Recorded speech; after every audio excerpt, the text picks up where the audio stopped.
I will do another example whereby you have to do an integral of some kind. I will take a thin sheet of matter. Let this be the dimension of that sheet. Rectangular, width A and length B.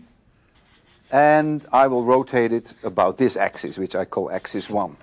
So it's going to rotate like this, or it may oscillate back and forth. And I'm interested in the moment of inertia of this sheet about this axis. It has mass m, and the dimensions are a, b. And the mass is uniformly distributed. Well, I now have to add up all these mass elements, m of I, multiply them by their distances to the axis of rotation, and since this is a continuous mass distribution, I have to use an integral.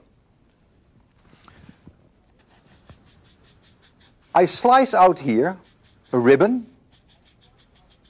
and the ribbon has width dx, and this distance to the ribbon is x, so x equals 0 here at the rotation axis, and x equals a here at the edge of the sheet, of the rectangular sheet. So I,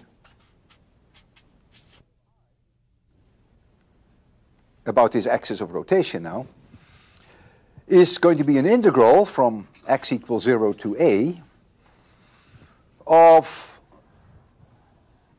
this mass element times x squared, because that's the distance to this mass element. So I first have to calculate now how much mass is in this ribbon.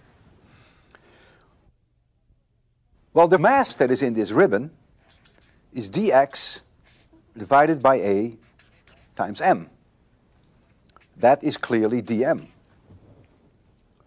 So if now I want an integral, take the whole sheet into account, I get dm, which is m over a times dx, but I also have to multiply by x squared, so I will put the x squared here, and I have the dx there. And this is not a very difficult integral.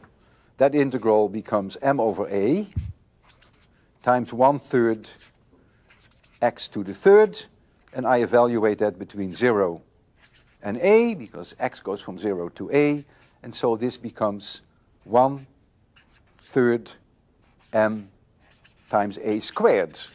See, I lose one a here, I get an a to the third and an a downstairs, I have a squared. And this result you can probably find in most tables. Most tables, not all, will give you the moment of inertia of this rectangular sheet if you rotate it about an axis that goes through one of the sides. So this is not something you want to remember, but it is something that you see you can derive.